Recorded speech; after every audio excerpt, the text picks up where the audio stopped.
माझ्या महानंदा रंगोळी या चॅनलमध्ये आपलं स्वागत आहे। आजच्या व्हिडिओमध्ये आपण राजा परीक्षिती याची जन्मकथा बघणार आहोत। राजा परीक्षिती हा पांडवाचा वंशज आहे। परीक्षितीचे पिता अभिमन्यू, अर्जुनाचा मुलगा अभिमन्यू, हा युद्ध झालं। कौरव पांडवाचं युद्ध झालेलं आहे आणि युद्धामध्ये चक्रव्यूह रचला। चक्रव्यूहामध्ये ह्या अभिमन्यूला 100 कौरव, कर्ण आणि एक सैन्य एकत्र मिळून सर्वांनी मिळून एकट्या अभिमन्यूला युद्धामध्ये मारून टाकलेलं आहे। हा अर्जुनाचा पुत्र अभिमन्यू मारून टाकला। अर्जुनाला दूर नेलेलं होतं आणि त्याची पत्नी जी उत्तरा ही गर्भवती होती। युद्ध शांत झाले, सगळं युद्ध थांबलेलं आहे। अनेक संहार झाला, रक्ताचे नद्या वाहू लागल्या, प्रेताचे ढीग पडलेले होते। हे युद्ध पहिलं महायुद्ध होतं। ह्या युद्धामध्ये 100 कौरवातले 99 कौरव यांचा अंत झाला। एकच दुर्योधन युद्धभूमीवर जखमी अवस्थेत पडलेला होता। याची मांडी भीमानं फोडलेली होती। ज्यावेळेस द्रुपदीला भर सभेमध्ये केसाला धरून ओढीत आणलं आणि तू 5 पांडवाची पत्नी आहेस, तू वैश्य आहेस, माझ्या मांडीवर बस आणि माझी पत्नी हो असं म्हणून दुर्योधनानं आपली मांडी उघडी करून दाखवली होती। त्यावेळेस भीमाने प्रार्थना केलेली होती, जी मांडी तू द्रुपदीला उघडी करून दाखवलीस त्या मांडीवर द्रुपदी बसणार नाही तर भीमाची गदा बसेल आणि तुझा अंत होईल। केसाला धरून द्रुपदीला भर सभेत दुःशासनानं ओढीत आणलं होतं। त्यावेळेस भीमानं प्रतिज्ञा केलेली होती, केस द्रुपदीनं मोकळेच ठेवलेले होते। दुःशासनाचं रक्त घेऊन छाती फोडून रक्तानं माखलेल्या हातानं द्रुपदीची वेणी घालील अशी प्रतिज्ञा भीमानं केलेली होती। ती सगळ्या प्रतिज्ञा भीमानं पूर्ण केल्या। हा युद्धभूमीवर जखमी अवस्थेत पडला असताना तिथं द्रोणाचार्याचा मुलगा अश्वत्थामा त्याला भेटायला गेला। हा दुर्योधनाचा मुलगा दुर्योधनाचा जो मित्र अश्वत्थामा होता, दोघांचं बोलणं सुरू झालं आणि दुर्योधन अश्वत्थाम्याला सांगू लागला, अरे माझे 99 भाऊ मेले, त्याचं मला वाईट वाटत नाही, परंतु 5 पांडवातला एकही पांडव मेला नाही ह्याचं दुःख मला जास्त आहे। दुर्जनाला असंच वाटत असतं, आपलं चांगलं झालं वाईट झालं तरी काही नाही, पण दुसऱ्याचं वाईट झालं तर दुर्जनाला सुख होतं, ह्यालाच दुर्जन असं म्हणतात। असं अश्वत्थाम्याला सांगितल्यावर अश्वत्थामा म्हणू लागला, मित्रा, तुझी ही जी अपेक्षा आहे शेवटची पांडवाला मारण्याची, ती मी आजच्या रात्रीतून पूर्ण करतो। धर्मानं असो नाहीतर अधर्मानं असो, माझी कोणतीही गती होऊ दे, पण आजच्या रात्रीत मी 5ही पांडवाचे मुंडके छटून तुला आणून दाखवतो। आणि तिथून गेलेला आहे। पांडवांना कसं मारायचं ही कूटनीती त्याच्या डोक्यामध्ये आहे। तो पहाटच उठला, पांडव जिथं थांबलेले होते तिथं गेला, परंतु पांडव उठून सकाळी पहाट ब्रह्ममुहूर्तावर स्नानाला गेलेले होते। पांडवाचे 5 मुलं तिथं झोपलेले होते। हे अश्वत्थाम्यानं कोण आहे काहीच बघितलं नाही। अविचारीपणानं द्रुपदीचे 5 मुलं होते, त्या 5ही मुलाचे मुंडके कापले आणि तो तसाच घेऊन गाठोडं बांधून दुर्योधनाकडं घेऊन गेला आणि दुर्योधनाला म्हणू लागला, मित्रा, तुझी अंतिम इच्छा मी पूर्ण करण्यासाठी 5ही पांडवाचे मुंडके छटून आणलेले आहेत। दुर्योधनाने ते मुंडके बघितले, तो म्हणू लागला, अरे अनर्थ झाला, हे पांडवाचे नाही तर द्रुपदीच्या मुलाचे मुंडके तू कापलेस। त्याच्यानंतर पुन्हाही ह्या अश्वत्थाम्यानं पांडवाचा वंश संपवायचा असं म्हणून ब्रह्मास्त्र उत्तरेचा जो गर्भ होता, अभिमन्यूचा गर्भ उत्तरेच्या पोटामध्ये होता, त्याच्यावर ब्रह्मास्त्र सोडलं आणि तो गर्भ जळू लागला. युद्ध संपलेलं होतं. कृष्ण परमात्मा निघालेले होते आणि उत्तरा रडू लागली, धावा करू लागली. कृष्णाचा धावा करू लागलेली आहे.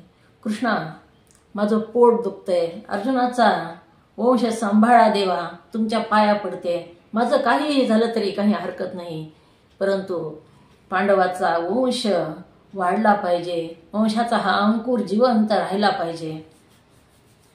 कृष्णानं उतरून लक्षात आलेलं आहे हे ब्रह्मास्त्र अश्वत्थाम्यानं सोडलं म्हणून. अर्जुनालाही ब्रह्मास्त्र सोडायचं सांगितलं. दोन्ही अस्त्राची टक्कर झाली. कृष्णानं मात्र सुदर्शन चक्रानं त्या गर्भाचं संरक्षण केलं. सुदर्शन चक्र त्या गर्भामध्ये फिरत होतं. त्या गर्भाला काहीच झालेलं नाही.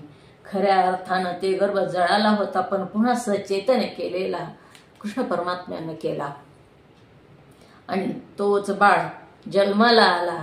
जन्माला आल्यानंतर तो सारखं परीक्षण करायचा. गर्भामध्ये मला ज्यानं रक्षण केलं तो कुठं दिसतो का, म्हणून त्याचं नाव परीक्षिती ठेवलं. द्रौपदीचे मुलं जेव्हा मारले तेव्हा 5 पांडवांना खूप दुःख झालं आणि 5 पांडवांनी अश्वत्थाम्याला अर्जुनानं धरून द्रौपदीच्या समोर आणलं आणि द्रौपदीला म्हणू लागला, अर्जुन, हा जो अश्वत्थामा आहे तो तुझा गुन्हेगार आहे, ह्याला कोणती शिक्षा द्यायची ती तूच सांग.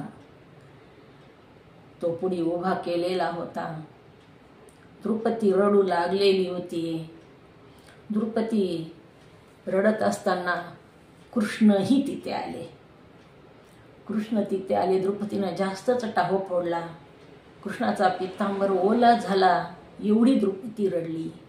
कृष्णानं हरतऱ्हेनं द्रौपदीची समजूत काढली. रडू नकोस, जन्माला तो मरणारच, तू नाहीस का मरणार, आपल्याला सगळ्यालाच मरायचंय, आता शोक थांबव, असं कृष्ण हरतऱ्हेनं समजून सांगत होते. कृष्णानं द्रौपदीला बहीण मानलेलं होतं. द्रौपदी काही समजत नव्हती. ती एक माता होती आणि 5ही मुलाचे प्रेत तिच्या समोर होते. त्यामुळे द्रौपदीचं रडणं थांबत नव्हतं. एवढी रडली, कृष्णाचा पितांबर ओला झालेला होता. द्रौपदीचं रडणं थांबत नाही म्हणून कृष्ण परमात्म्यानं द्रौपदीच्या बाहू धरले आणि समोर उभा केलं आणि सांगितलं, रडणं थांबव, नाही तर तुझे मुलं परत आणून देतो. असं म्हटल्याबरोबर द्रौपदीचं रडणं थांबलं आणि द्रौपदी नको म्हणू लागली.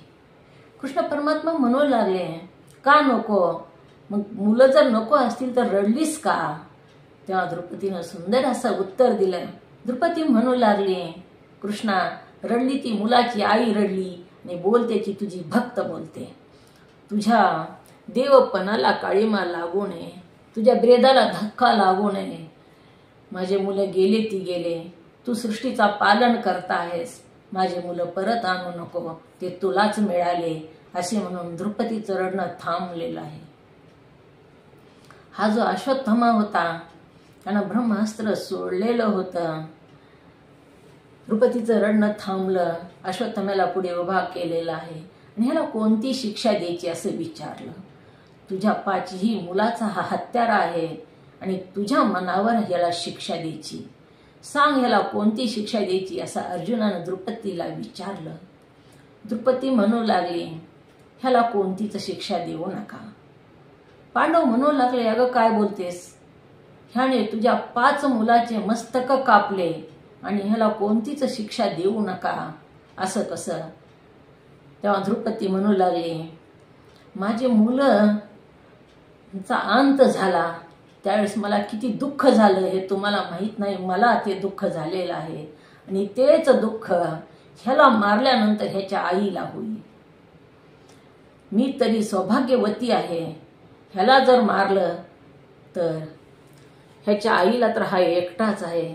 द्रोणाचार्यांचा अंत युद्धात झालेला आहे, ती विधवा आहे, पतित गेलेले आहे, तिचे मुलगाही गेला तर तिला अतिशय दुःख होईल आणि तिचा काहीच अपराध नाही. अपराध ह्यानं केलेला आहे, त्याची शिक्षा ह्याला मारलं तर ह्याच्या आईला दिली असं होईल, ह्याची आई कृती, हिला दुःख होऊ नये म्हणून तुम्ही ह्याला मारू नका, असं द्रौपदी म्हटलेली आहे. भक्त असेच असतात. भक्ताचं अंतःकरण मृदू असतं. आपल्याला दुःख झालं तर दुसऱ्याला सुद्धा दुःखच होतं ह्याची जाणीव सद्भक्ताला असते. आणि द्रौपदी ही सद्भक्त होती. कृष्णाची महान अशी भक्त होती द्रौपदी. द्रौपदीनं माफ केलेलं आहे. पण कृष्ण परमात्म्यानं त्याच्या डोक्यावर एक मणी होता, तो काढून घेतला. त्याच्याकडचं सगळं धन घेतलं, त्याची केस कापून धिंड काढली आणि त्याला पिशाच्य होशील कल्पांतापर्यंत असा शाप देऊन सोडून दिलेला आहे. आजही तो पिशाच्य म्हणून फिरतो असा समज आहे. अरण्यामध्ये डोंगरामध्ये बघा तुम्ही महादेवाचे मंदिर असतात, तिथं पूजा केलेली असते. ती पूजा अश्वत्थामा करतो अशी प्रथा सगळीकडे आहे असं बोललं जातं. अशा प्रकारे परीक्षितीचा जन्म झालेला आहे. पांडवाचा वंश वाढला आणि परीक्षिती पुढे राजा झाला. माझा जर व्हिडिओ तुम्हाला आवडला तर लाईक आणि सबस्क्राईब करा.